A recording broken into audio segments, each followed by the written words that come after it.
Halo di friends, apa kabar? Gak kerasa ya, pandemi COVID-19 ini sudah lebih dari 1 tahun menimpa Indonesia. Kali ini, kita akan mencari tahu bagaimana tanggapan para orang tua tentang proses belajar anak-anak mereka selama pandemi COVID-19 ini.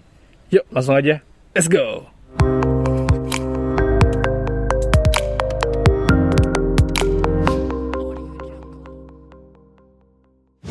Nggak enak loh Pak, soalnya kan kurang pelajarannya, bukan anak-anak yang sekolah, ibunya yang sekolah. Itu, jadi kalau bisa mah di sekolahan aja belajarnya, beratap muka. Kalau di sini kan kurang pelajarannya. Kalau untuk anak-anaknya sendiri, selama ini pas waktu daring, itu lebih banyak belajar atau lebih banyak nyantainya, malas-malasannya, Bu? Ya males-malesannya banyaknya, malahan main yang lain, bukan buat pelajaran sekolah. Kalau kata Budi, daring ini kayak nggak ada ininya loh, nggak ada kemajuan buat anak sekolah, buat belajar. Gitu aja lah pokoknya. Kalau saya mah intinya pengennya ya tatap muka gitu. Orang tatap muka sekian hitungannya bulan apa minggu ini aja kemajuannya banyak. Oh, berarti pernah tatap muka waktu sekolah? Pernah. Ya belum lama ini aja. Terus kemajuannya banyak. Selama daring-daring itu malah bikin bingung, anak juga bingung. Nggak ada ya, pokoknya itu aja lah. Tapi selama daring ini kesulitan yang Budi rasain apa? Kalau saya kan nggak punya Android ya, jadi harus ngambil fotokopian ke sekolahan. Kadang kita fotokopi sendiri, ya oke lah, nggak apa-apa. Saya ngebela-belain buat anak, tapi ya itu tetap nggak ini kok. Kata saya masih tetap bagus tatap muka. Tatap muka ya. Ya saya sih maunya anak saya ini bertatap muka gitu kalau daring, karena saya nggak punya HP, kadang-kadang nebeng sama temen atau tetangga gitu. Jadi saya maunya ya bertatap muka lah gitu.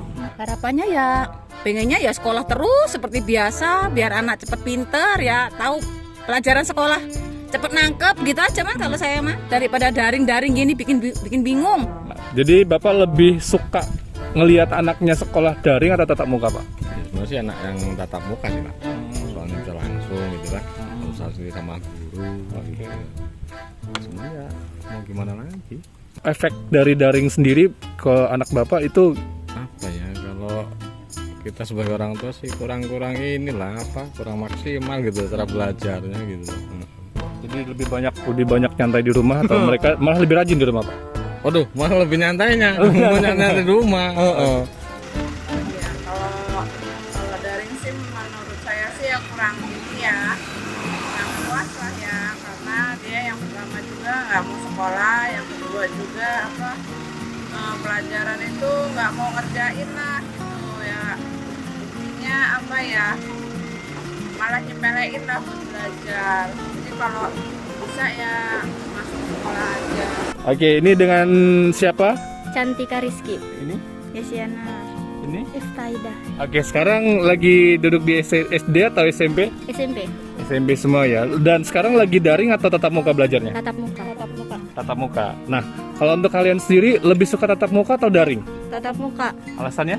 karena banyak kawan, lebih nyambung, dikasih guru materi.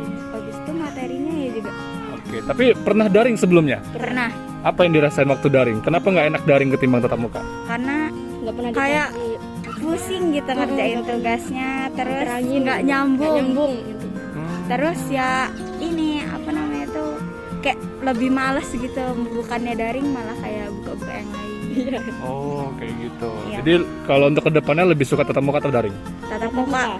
Oh, gini ya, kalau untuk proses belajar di sekolah zaman pandemi ini memang saya rasakan sebagai orang tua ya sedikit agak dibilang agak mudah ya enggak, agak susah ya juga enggak, karena yang jadi masalah ini tentang pembelajaran anak-anak. Materi-materi yang diberikan dari sekolahan itu hanya sifatnya satu arah, hanya ke anak. Tapi padahal kan anak itu sendiri cara belajarnya itu kita sebagai wali murid itu kesusahan. Masalahnya anak itu kalau diajarin nggak bisa, ujung-ujungnya cuma menangis. Nah, jadi kita sebagai orang tua kesulitannya dalam mengeterapkan belajar secara daring ini, kesulitan itu. Yang kedua kemudian untuk pemborotan pemakaian kuota. Nah, ini kadang-kadang kita sudah isi kuota tapi sama si anak tidak untuk belajar tapi malah untuk belajar lain. Nah, ini kita menjadi dilema ya kalau untuk masalah daring ini ya, itu Mas. Dan untuk harapan Bapak di proses belajar selama pandemi COVID ini ada nggak? Ya, kalau kita sebagai wali murid ya berharap supaya belajar yang efektif itu ya bagaimanapun tetap tatap muka. Jadi berharap supaya pandemi segera berakhir, anak-anak bisa belajar. Kalau terus seperti ini nanti yang saya khawatirkan nasib masa depan bangsa. Yang jelas anak-anak dalam menghadapi pelajaran pasti tidak bisa maksimal. Oke nih friends, kalian sudah lihat kan bagaimana respon atau komentar dari para wali murid tentang sistem belajar daring pada anak-anak mereka. Bener Bang. Dan kali ini kita akan ngebahas berdua tentang komentar-komentar dari para wali murid tersebut. Tapi kita lepas masker dulu ya. Oh ya, sebelumnya kita disclaimer dulu Pak ya, bahwa ini kan cuma pendapat opini kita pribadi. Jadi kalau misalkan beda dengan kalian semua ya nggak masalah sih. Tapi buat kalian yang mau komen atau memberikan pendapat, bisa disampaikan di kolom komentar kita nanti. Benar banget. Nah, jadi kita ngomongin masalah daring nih. Jadi ini saya ngomongin dari sudut pandang apa nih? Ya, sudut pandang kita sebagai orang dewasa. Saya belum dewasa Pak. Belum dewasa, udah punya anak gitu ya. Ya kalau menurut aku nih Nino ya, kebanyakan kan kemarin tuh udah kita tanyain tuh, yaitu mungkin sebagian perwakilan dari masyarakat yang ada di sekitar kita, dan hampir dari mereka semua itu kan keberatan tuh kalau daringan. Iya. Kalau menurut aku pribadi, aku kan ada adik juga kan. Jadi kalau daring, adikku sendiri tuh kan dikasih tugas tuh sama gurunya daring. Kemudian ini kerja ini lembar kerja halaman 11, 12 dan seterusnya gitu kan. Iya. Anak-anak dong nggak ngerti dong. Apalagi baca aja belum lancar. Dia kan kelas 2 SD. Kelas 2 SD. Dan selama kelas 1 kan udah mulai pertengahan kelas 1 udah Covid kan dan langsung daring kan. Jadi baca aja masih susah. Ya yang ngerjain Balik lagi ke orang tua. ibu, iya orang tua. Atau kadang adikku yang kedua kan, itu yang bantuin ngerjain mau nggak mau gimana coba? Iya. Jadi ya bener-bener daring itu ngebuat orang tua kembali Kewalahan sih. Makanya bener kata yang kemarin tuh setelah uji coba kan sempat uji coba kita kan. Uji coba kalau nggak salah sekitar sebulan 2 bulan untuk tatap muka, meskipun disip-sipan. Oke. Itu perkembangan yang anaknya Budi kemarin tuh katanya pesat kan. Ya kalau menurutku pribadi, anak ketika diajar sama orang tuanya dengan anak diajari guru itu apa ya, beda ya, penangkapannya itu beda. Kalau sama guru pasti masih ada kayak segan-segannya gitu kan. Karena dia orang lain. Nah bener banget. Pengalaman juga sih. Jadi di tempatku tuh ada 2 adik juga. Adik Nino masih SMA kalau Masih sama ya. SMP ya. SMA sama SMP. Cuman itu tadi ya. Mereka ini karena memang terlalu sering di rumah, gitu kan.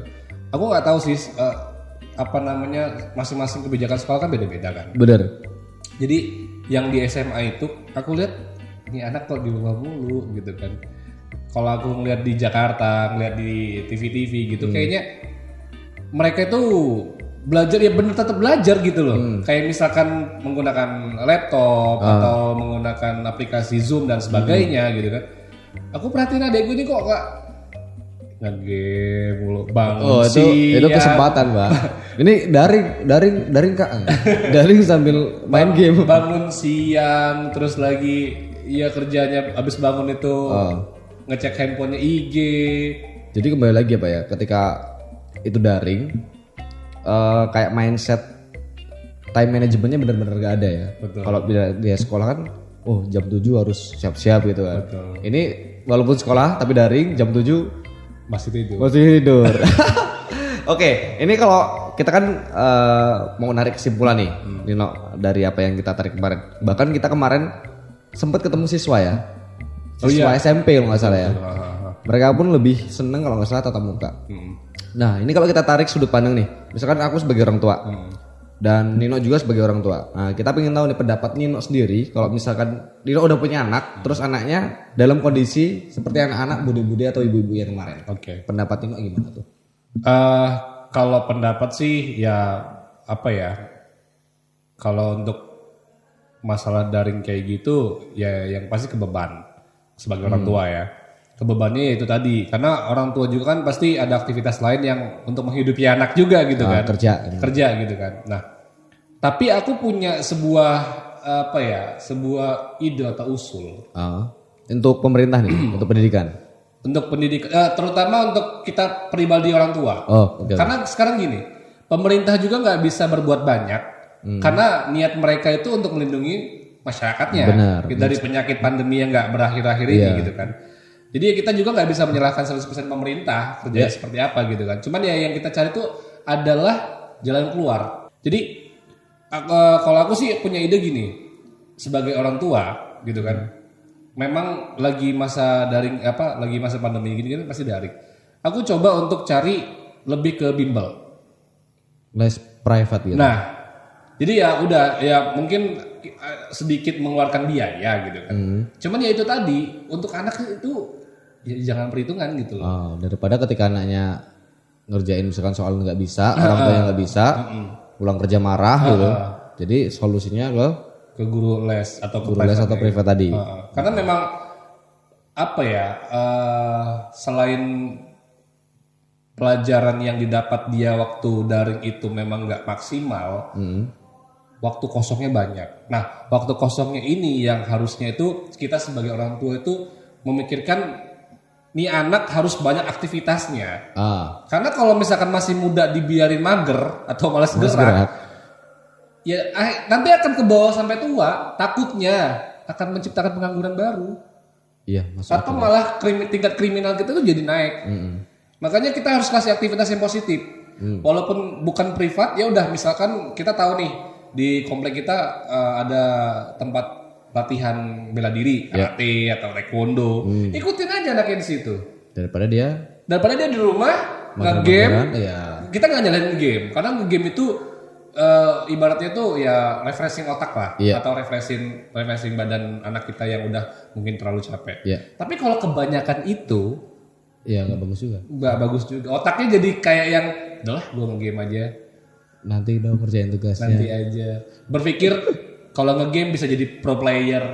Padahal ya itu tadi ya, banyak sih sebenarnya yang kalau dibahas tentang game itu. Jadi tapi itu dia. Kita jangan terlalu lebar. Kita kembali ke tadi. Bener. Jadi solusinya atau saran dari Nino, kalau aku tangkap nih, ikutin aja kegiatan-kegiatan yang positif. Betul. Buat ngisi waktu si anak kita nih. Betul. Syukur-syukur kalau misalkan kita mampu, ya udah kita masukin ke privat. Les atau privat. Betul. Karena gini sih, tambahan lagi ya.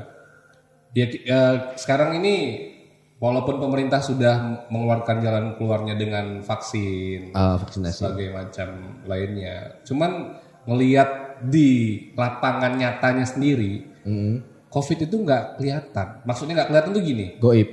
Iya, maksudnya nggak kelihatan tuh gini ya. Ada orang yang benar-benar ngejaga protokol kesehatan, cuci tangan, pakai hand sanitizer, masker segala macam, masih kena. Iya benar, itu banyak kasus di sekitar kita kan. Masih kena. Tapi aku nggak nyalahin orang beribadah ya. Orang sering ke masjid nggak pakai masker, nggak kena. Iya juga. Iya kan? Benar-benar. Jadi mau apapun usaha kita untuk kita bukan menyalahi usaha sih, usaha tetap gitu kan. Tapi bagaimana usaha maksimal kita dalam menjaga diri kita, tapi kalau takdirnya sudah terkena gitu kan.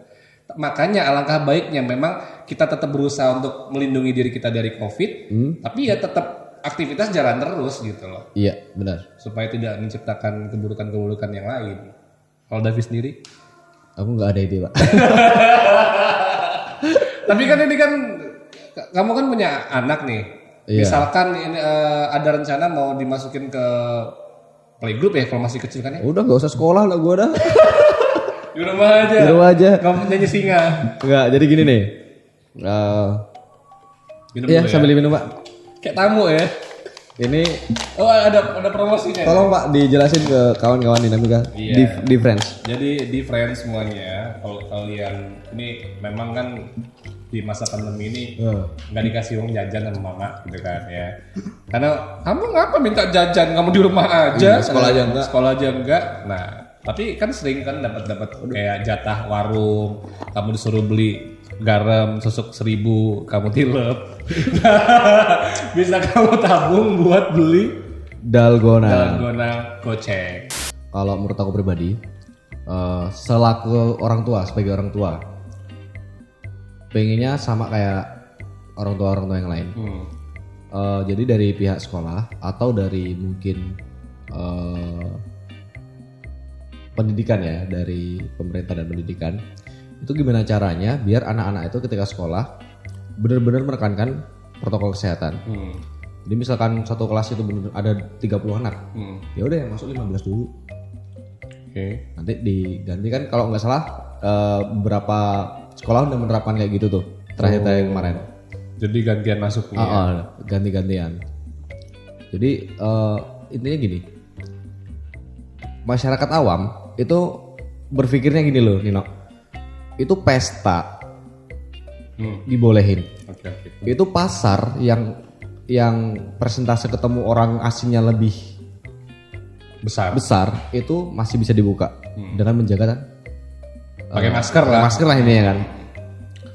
Terus banyak hal-hal yang sifatnya lebih ramai itu masih bisa berjalan. Padahal kalau lihat situasinya, keadaan itu bahkan ada yang nggak pakai masker, jaga jarak pun susah ya kan. Tapi kalau di sekolahan itu anak dari masuk gerbang bisa dikondisikan.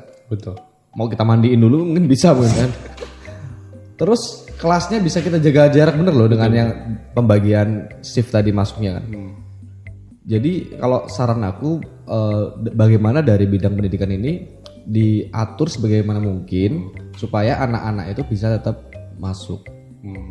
Nah dari orang tua sendiri, andai kata nih misalkan kok kedepannya masih nggak tatap muka gitu ya.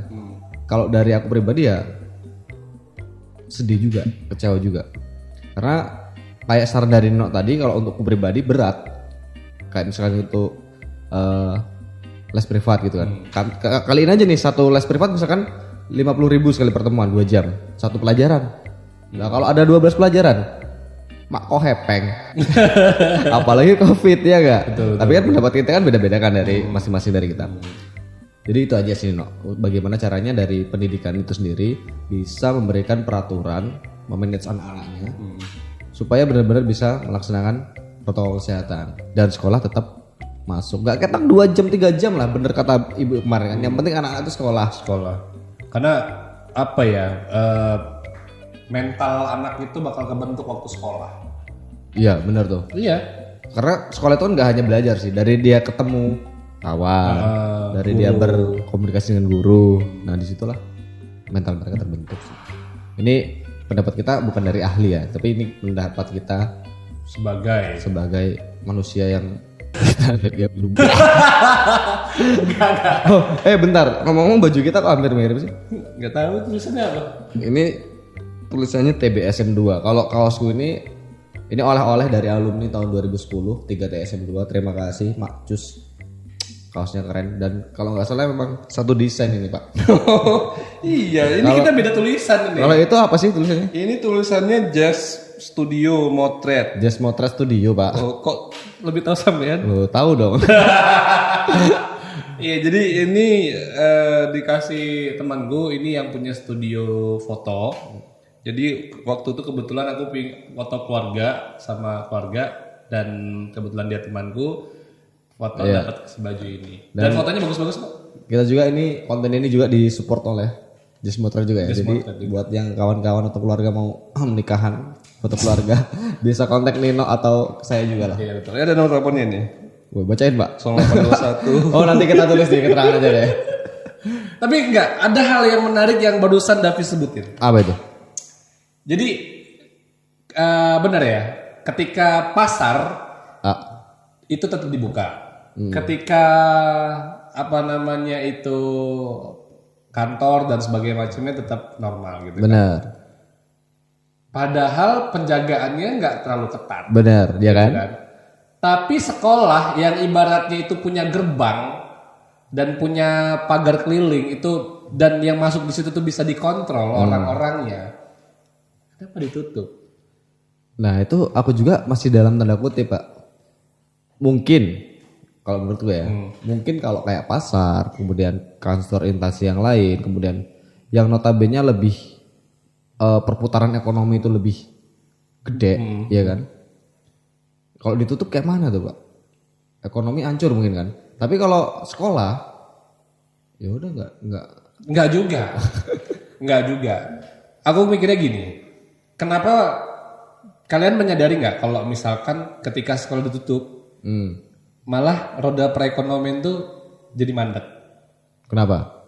Ya karena sekolah itu, ya ibaratnya gini, orang yang pekerjaannya itu adalah naksi lagi apa? Tukang parkir, Bukan Sopir. parkir, supir, Ah. supir angkotan kota gitu kan, berkurang banyak. Dan jelas anak-anak sekolah nggak ada yang naik angkot. Kemudian lagi fotokopi percetakan, walaupun perkantoran, cuman lebih banyak porsinya adalah anak-anak sekolah. Iya juga sih. Ada juga tukang potong rambut tuh deket sekolah. Nah, tukang potong rambut anak-anak yang nggak sekolah sekarang rambutnya udah kayak aku nih, gondrong, gondes. Gondrong deso. Iya. Kemudian ada lagi nih Pak De. Mati loh. Nino. Ini nih pemikiran yang gini nih. Kan jadi lupa kan. Pemikiran tentang anak-anak. Tentang anak-anak gini. Khususnya yang di sekolah swasta. Kayak kita nih gak jauh-jauh deh kayak di SMK Dinamika kan. Itu kan pembayaran masih tetap lanjut. Oh, Iya kan? Jadi walaupun ada keringanan yang diberikan oleh pihak sekolah, tapi pendanaan dari kayak SPP segala macam itu tetap lanjut. Dari satu sisi sekolahan ya memang harus ya kan, karena kedepannya juga administrasi kayak mungkin nanti mau ulangan, mau bagi rapot itu kan pakai dana semua Pak. Otomatis dana dari orang tua atau wali murid atau dari tarikan SPP ya harus jalan dong. betul. Untuk kebaikan sekolah juga. Tapi kalau orang awam yang berpikirnya kayak misalkan aku nih, orang tua siswa nih, sekolah kagak bayar iya, ya kan? betul. Nah itu rancu banget Pak, bisa jadi crash gini nih, pendapat dari wali murid dan pendapat dari sekolah. Kalau orang itu mikirnya, aku nak sekolah bayar, kok nggak disuruh sekolah kan gitu? Itu dia. Bingung nggak tuh? Oke, jadi kesimpulan kita dan bukan kesimpulan sih, lebih ke masukan kita kepada Menteri Pendidikan Pak Nadiem Makarim. Mohon dipercepat pengkajiannya dalam memulai new normal dalam pendidikan. Iya. Dan memang kemarin kan udah dimulai buat tatap muka tuh. Tadinya kan mau dicoba diundur lagi, undur lagi karena kasusnya nambah terus kan, undur lagi. Dan memang beberapa bulan terakhir kemarin, katakanlah 1 bulan terakhir itu udah mulai tatap muka dan itu responnya positif banget, baik dari siswanya maupun dari walinya. Soalnya gini sih, aku nggak tahu ya, mungkin aku yang kurang baca berita. Kebanyakan yang kena COVID itu anak-anak kan? Enggak juga. Pak. Jadi Pak, udahlah. Sekolah aja. Nah, ini kan Saya sebagai kakak aja pusing Pak ngeliat dia saya di rumah terus Pak. Bukan pusing. Sabar, nggak- Pak. Sabar, bukan, Pak. Bukan pusing karena nggak ikhlas mereka nggak sekolah gitu. Cuman pusing karena kegiatan mereka tuh main game. main game. Ini nggak munafik ya. Iya. Banyak main game dan itu fakta ya. Fakta Pak. Benar. Dan satu lagi, faktanya ya, setelah anak-anak itu buat tatap muka, itu ada satu lagi efek yang benar-benar ngaruh banget ke anak-anak. Motivasi buat belajar itu berkurang. Maksudnya gini, mereka udah lama banget tuh setahun gak sekolah. Kemudian diadakanlah tatap muka. Itu awal masuk, gak langsung 100% tuh anak itu datang. Sebelumnya aku kan jadi tenaga pendidik juga di Dinamika, SMK Dinamika. Jadi tahulah kondisi anak saat masuk itu kan. Dan itu terjadi nggak cuma di SMK kita aja. Banyak sekolah lain juga mengalami hal tersebut. Jadi bahkan anak-anak itu udah ada yang kerja. Entah dia ngikut Orang tuanya. bukan kayak saudaranya, kakak-kakaknya gitu kan yang udah kerja misalkan di luar Lampung gitu-gitu. Dan ada yang mereka tetap di rumah, tapi itu tadi semangat buat ke sekolah itu udah hilang. Mungkin untung aja jalan ke sekolah nggak lupa gitu. Itu karena dampak dari terlalu lamanya anak-anak nggak sekolah. Jadi akhirnya semangat mereka buat sekolah itu ada juga yang hilang. Jadi kalau misalkan nanti ini daring lagi, ya udah nggak tahu deh kedepannya kayak mana. Betul. Cuma harapan kita satu suara ya.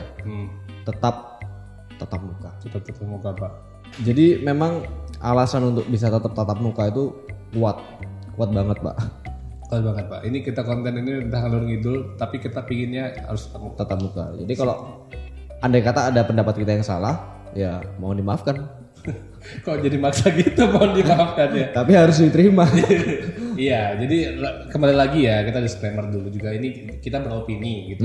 Dan tanpa menjelekkan siapapun, tanpa menurunkan Derajat martabat. siapapun juga. Di sini kita ingin mencoba untuk bersuara di konten di talk ya. Ini di ya apa aja lah. Iyalah ya. Yang jelas kita menyalurkan pendapat-pendapat juga dari wali-wali murid kemarin. Dan buat di friends yang lagi nonton di sini bisa kasih usul konten-konten apa yang pingin kalian tonton.